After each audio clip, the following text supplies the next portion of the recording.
İkinci gəlir feili sifət.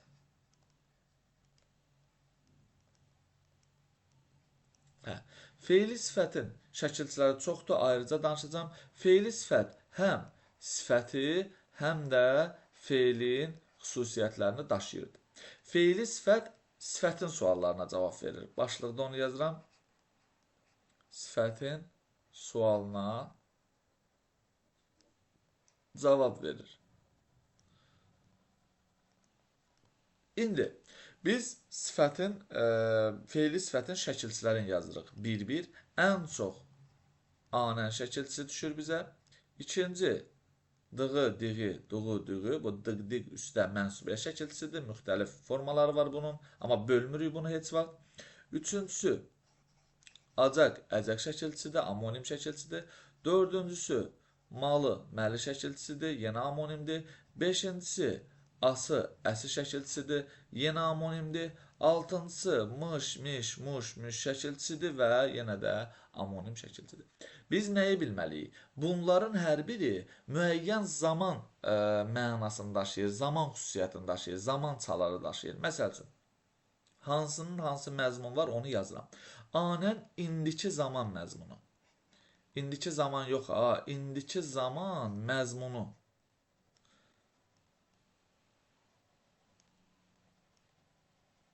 İndiki zaman məzmunu ifadə edir. Z-mı yazacam, bilin. Dığı, diği yazdığı, məsəl üçün, keçmiş zaman məzmunu. Keçmiş zaman məzmunu ifadə eləyəcək. Acaq, əcək, normal halda gələcək zaman. Gələcək zaman məzmunu. Amma gələcək zamanda deyil, bu. Zamanda ola bilməzlər bunlar. Məzmun var burada. Yazılmalı məqalə. Nə var burada? Gələcək zaman məzmunu var. Gələcək zaman məzmunu. Ası, əsi, yazılası, haçansa, burada da gələcək zaman məzmunu var. Və mış, miş, muş, müş, burada isə keçmiş zaman məzmunu var. Keçmiş zaman məzmunu. Bu oldu feili sifət şəkilçilərinin məzmun xüsusiyyətləri. Gəlin nümunələr də verək. Baxın, deyirəm ki, oxuyan, şagird. Kim? Şagird. Hansı şagird? Oxuyan şagird. Necə şagird? Nəzür şagird. Dığı, diği. Yazdığı kitab. Nə? Kitab. Hansı kitab? Yazdığı kitab. Acaq, əcək. Məsəl üçün, oxunacaq dərs. Nə? Dərs. Hansı dərs? Oxunacaq dərs. Yığılmalı əşyalar. Əşyalar. Nə əşyalar? Hansı əşyalar? Yığılmalı əşyalar. Ası, əsi. Məsəl üçün, alınası produktlar. Nə? Produktlar. Hansı produktlar? Alınası produktlar. Mış, miş, muş, müş. Məsəl üçün, deyək ki, geyinilmiş və yaxud da ki, geyilmiş paltar. Nə paltar? Hansı paltar? Geyilmiş paltar. Əsas məsələ budur ki, bunlara nümunələr verdik. Bəs bunları əgər sifətin sualına cavab versə, sifətlə necə fərqləndirək biz? Əsas məsələ burada ortalığa çıxır. Sifətlə necə fərqləndirəcəyik? Yadınızda saxlayın ki, bu feili sifətdir. Bu, istər-istəməz feildir və feil təsdiq və inkarda ola bilir.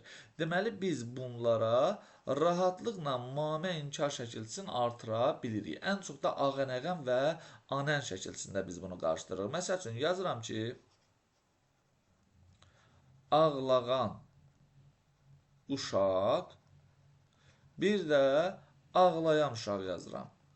Ağlayan uşaq. İndi gəlin baxaq. Kim uşaq, necə uşaq, nəzür uşaq, hansı uşaq, ağlayan uşaq. Kim uşaq, necə uşaq, nəzür uşaq, ağlayan uşaq. Hər ikisi necə, nəcür, hansı sualına cavab verdi. Bəs hansı bunun sifət deyil? Maməni artırıram. Ağlağan, ağlamağan sözü yoxdur dilimizdə. Deməli, bu sifətin özüdür. Sadəcə leksik şəkilçi vasitəsilə feildən düzəlib. Ağlayan, ağlamayan deyə bilirəm. Bu da olacaq feili sifət. Bu birinci yoldur, ən rahat yoldur. Bəs ikinci yol nədən ibarətdir? İkinci yol uşaqlar, biz artıq məzmunu bilməliyik. Fe'li sifət daimi xarakter daşıyır. Üzr istəyirəm. Sifət daimi xarakter daşıyır. Fe'li sifət isə müvəqqəti əlamət və ya keyfiyyət bildirir. Yadınızda qalsın. Ağlayan uşaq bu müvəqqətidir. Bu sakitləşəcək. Ağlayan uşaq isə bu onun xasiyyətidir. Nəzərdə saxlayın. Və yenə də deyirəm, mame inkar şəkilçisini artıra bilirik. Yazdığı kitab, yazmadığı kitab, oxunacaq dərs, oxunmayacaq dərs, yazılmalı, yığılmalı əşyalar, yığılmamalı əşyalar və yaxud da ki, deyək ki, oxuyan şagird, oxumayan şagird, alınası produkt, alınmayası produkt, bu deməli, lazım şəkildə deyil ki, maməni qəbul etməmiş olsun. Geyilmiş palto, geyilməmiş palto. Bu formada. Amma təzə paltoya inkar şəkilçisini artıra bilmədiyimizə görə o artıq olacaq sifətin özü. Bir də fe'li sifətin sifətə aid oxşar cəhətləri var. Birinci, onu yadınızda saxlayın ki, fe'li sifət dərəcəyə görə dəyişmir. Qoyun bunu yazım, sonra ortaqları yazım. Dərəcəyə görə dəyişmir. Bunu mütləq bilmək lazımdır. İndi yazıram sifətə aid ortaq cəhətləri. Ortaq cəhət. Bəzilərini yazıram. Birincisi, əsasən necə, nə cür və hansı suallarından birinə cavab verməkdir. Bu suallardan cavab verir. Yəni, sifətin suallarına cavab verir. İkincisi, sifət cümlədə nə olur? Əsasən. Əsasən. Sifət kimi cümlədə əsasən təyin ola bilir. Əsasən cümlədə təyin olur. Sifət kimi cümlədə ismin yerində işlənib mübtəda da ola bilir. Mübtəda. Ən xırda vaciblərini yazıram və sifət kimi xəbər də ola bilir. Digərlərinə hələ ki ehtiyac yoxdur. Üçüncüsü, isimləşə bilir. İsimləşir. İsimləşmə nə deməkdir? Məsəl üçün deyirəm ki, məsəl üçün deyirik ki, oxuyan şagirdləri çağırın və burada deyirik ki, oxuyanları çağır. Çağır. Və yaxud da ki, gələnləri qarşıla. Qarşıla. Artıq bu ismin yerində işlənəndə tamamlıq vəzifəsində də çıxış eləyə bilər və sair və ilaxır. Keçək növbətiyə, dördüncüyə qoşmalarla işlənə bilər. Nə vaxt qoşma ilə işlənir? Artıq isimləşəndə qoşma ilə, qoşmalarla işlənir. Ən vacibini yazıram, nəzərinizdə saxlayın. 2 dənə şey yazacağım. Bax, birincisi, danışandan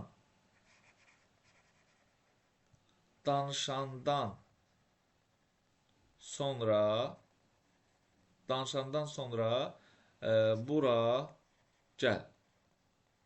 Nə et gəl? Haraya? Bura. Nə vaxt, nə zaman, haçan? Danışandan sonra. İndi fikir verin. Bu zərflik vəzifəsində çıxış elədi. Bəli, zərflik də olur, qoşma ilə işlənəndə. Amma necə oldu bu? Biz axı deyirik necə, nə cür, hansı sualına cavab verdi? Çünki qoşmalı sözlə işləndə artıq bunun sualı da dəyişdi. Və nəzərinizdə saxlayın ki, biz fe'li bağlama keçəndə anda əndə keçəcəyik orada. Burada anda əndə şəkilçisi yoxdur. Çox vacib nüansdır. Anən şəkilçisi var və dandən şəkilçisi var. Çünki sonra qoşması dandən şəkilçili sözlə işlənir. Mütləq yadınızda saxlayın bunu. Danışandan sonra bu məzmunu yadınızda saxlayın. Sonra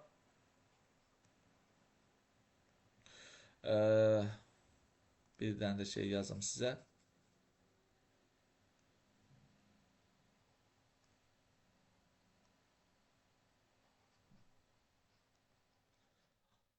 Ayrılandan bəri görüşməmişik. Görüşmədik. Nə etdik? Görüşmədik. Nə vaxt, nə zaman açan? Ayrılandan bəri. İndi sizə testdə düşüb ki, hansı cümlədə deməli zaman zərfi işlənib, zərflik yox uşaqlar, zaman zərfi işlənib. Təbii ki, bunu oradan çıxırıq. Çünki burada ayrıl sözün kökü, an burada fe'li sifət, dan burada çıxışlı qal, bəri burada qoşma, çıxışlı qala qoşulan qoşma. Burada qəti şəkildə zərf yoxdur. Burada zərflik var. Burada qoşma var. Burada feili sifət var. Burada feili bağlama da yoxdur. Burada zərf də yoxdur. Nəzərinizdə saxlayın. Bu oldu bizim feili sifət haqqında bilməli xüsusiyyətlərimiz, olduqlarımız. Keçirik növbətiyə feili bağlamaya. Feili bağlama.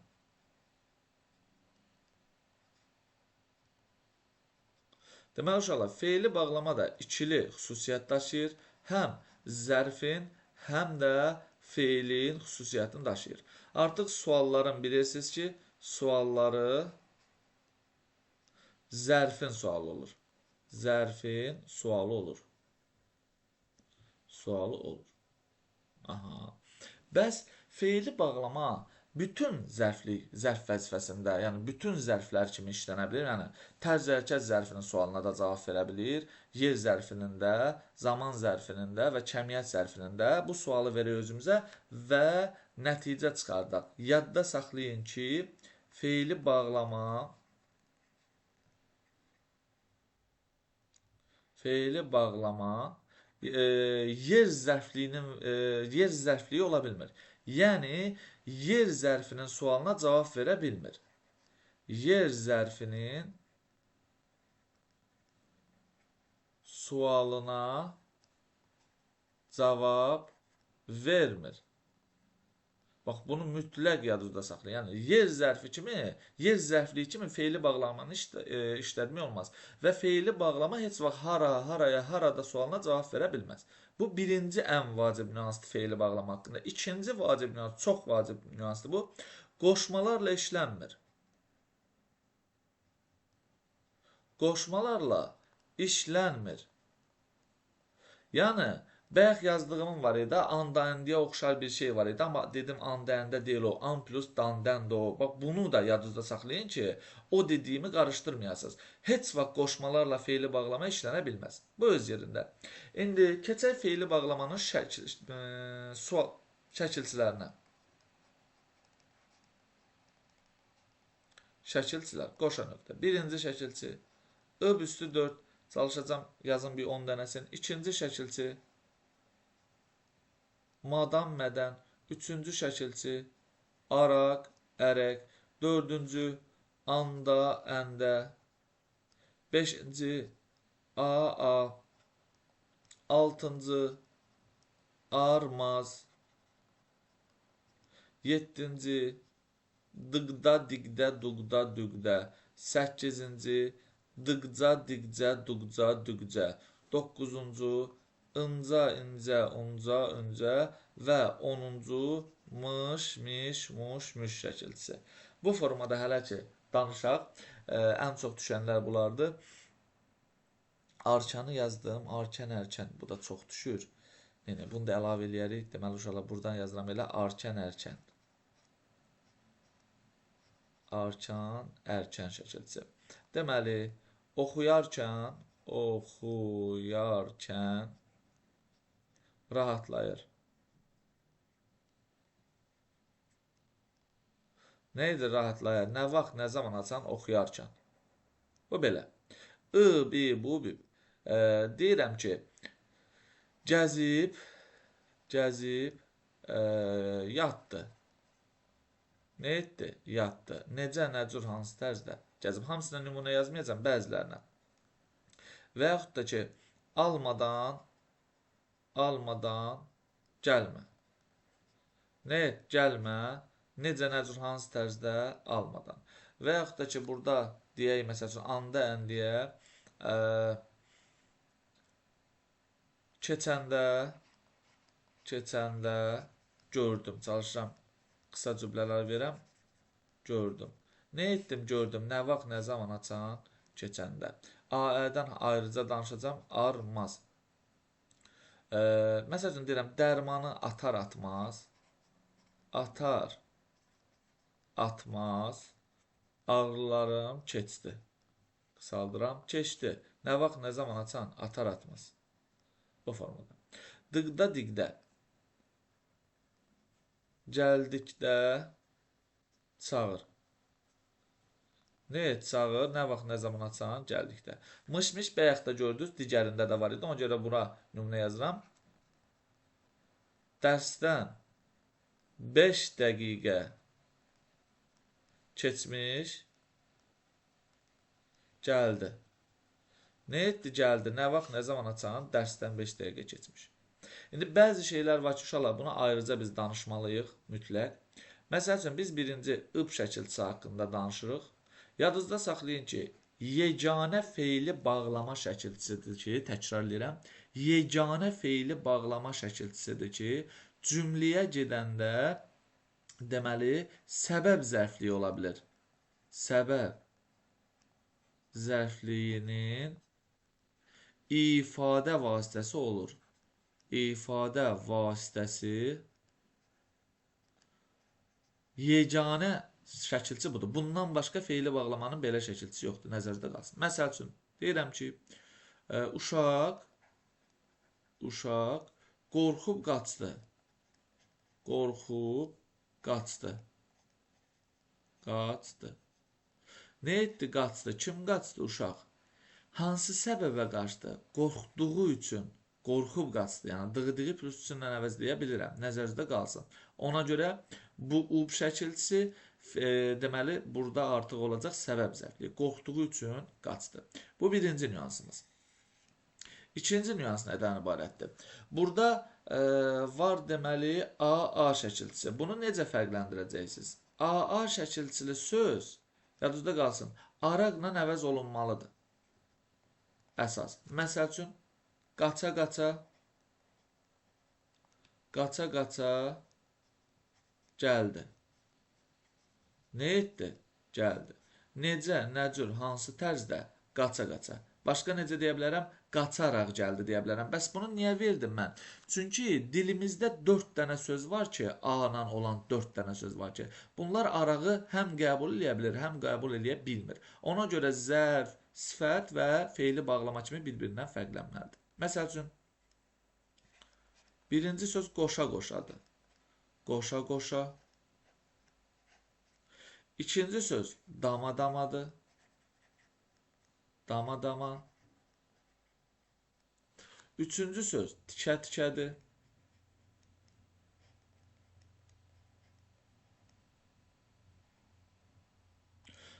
Dördüncü söz isə deməli, qoşa-qoşa, dama-dama, tikə-tikə, dönə-dönə. Dönə-dönə. Hə. İndi uşaqlar, gəlin nümunələr üzərində baxaq. Yazıram ki, faytonu,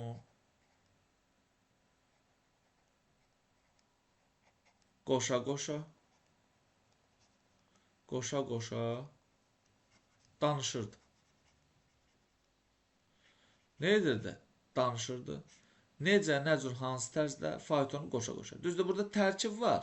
Burada tərkib var. Sadəcə bu qoşa-qoşanı göstərmək üçün deyirəm mən sizə. Baxın, burada arağı artıram. Faytonu qoşaraq danışırdı. Deməli, qoşa-qoşa burada feili bağlamadır.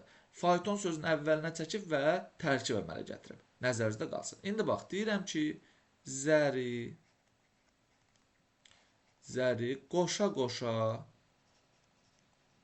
qoşa-qoşa atdı. Nə etdi, atdı? Nəyi atdı? Zəri. Necə, nə cür, hansı tərzdə atdı? Qoşa-qoşa atdı. Zəri qoşaraq atdı deyərəm uşaqlar. Əsla demələm də, qoşa burada elə özü kökdür. Eyni sözün təkrarıdır. Amma burada qoş feilinə A artırılıb. Burada qoş feilinə A artırılıb. Sonra keçək dama-dama sözünə. Deyirəm ki, dama-dama, atalar sözü var ha. Dama-dama göl olar. Hə. Göl olar. Necə, nə cür, hansı tərzdə? Dama-dama. Hə. Nə olar? Göl olar. Göl olar. Necə, nə cür, hansı tərzdə? Dama-dama. İndi burada araq artıra bilirəm. Bəli. Damaraq göl olar. Amma desəm, dama-dama köynək geyinib. Dama-dama köynək. Cümlə qurmuram. Nə köynək, necə, nə cür, hansı köynək, dama-dama. Damaraq köynək deyərəm, əsla. Deməli, burada artıq sifət olacaq. Sonra tikə-tikə sözünə baxaq. Tikə-tikə deyirəm ki, evi, hörgünü də mənasında. Evi tikə-tikə və yaxud da ki, paltarı tikə-tikə, tikə-tikə, telefona baxır. baxır. Nə edir? Baxır. Nəyə? Telefona. Necə, nə cür, hansı tərzdə evi tikə-tikə və ya evi tikərək. Burada tikmək sözün köküdür. Burada Aə şəkilçisidir. Amma tikə sözü də var axı dilimizdə. Məsəl üçün, əti tikə-tikə parçaladı. Və yaxud da ki, kəsdi. Parçaladı. Nəyi parçaladı? Əti. Necə, nə cür, hansı tərzdə tikə-tikə. Bura ara qartıra bilirəm? Xeyr. Çünki burada tikə özü kökdür. Parça hissə mənasındadır tikə. Bəs dönə-dönəni belə yadda saxlayın.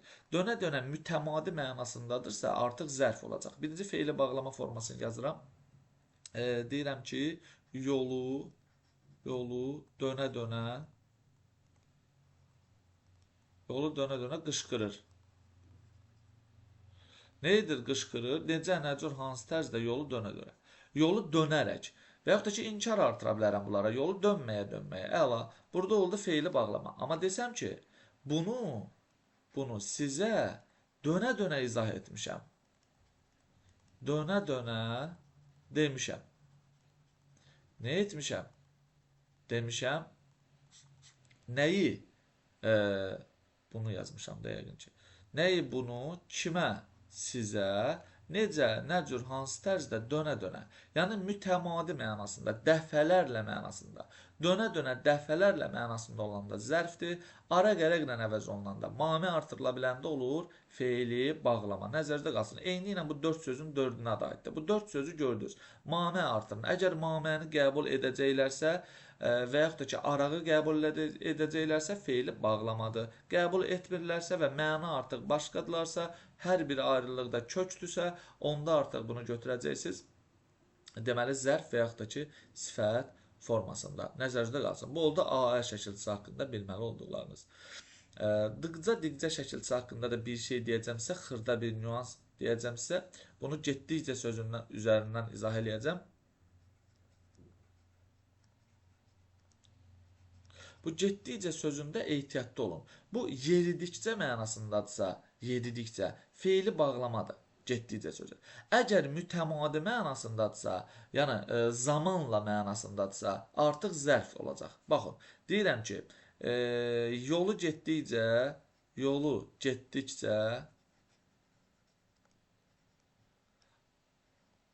ayağı ağrıdı. Nə etdi? Ağrıdı. Nə ağrıdı? Ayağı. Deməli, nə vaxt, nə zaman açan yolu getdikcə. Yolu getmədikcə də deyə bilərəm də, gedərkən də deyə bilərəm, arkən. Bir də deyirəm ki, getdikcə qocalıram. Nə edirəm? Qocalıram. Nə vaxt, nə zaman açan, getdikcə, mütəmadi, gedərək qocalıram deyə bilmərəm də, bu türklər bunu işlədir. Burada dıqca leksik şəkilçi olacaq. Burada isə feili bağlama şəkilçisi olacaq. Nəzərdə qalsın. Bir də ınca haqqında da sonuncunu deyim, yekunlaşdıraq. Baxın, feilə qoşularsa, məsəl üçün doyunca. Məsəl üçün, gəzincə keçdi. Gəzincə. Bu formada. Burada feili bağlamadır. Mütləq şəkildə. Amma lazımınca olarsa,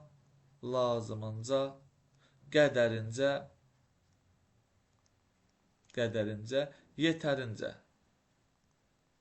Bunlar zərfdirlər, yadınızda qalsın. Bunlar zərfdirlər. Çünki burada feilə qoşulmayıb. Bu da oldu bizim feili bağlama haqqında bilməli olduqlarımız. Bununla da biz təsriflənməyən feillərdə yekunlaşdırmış olduq.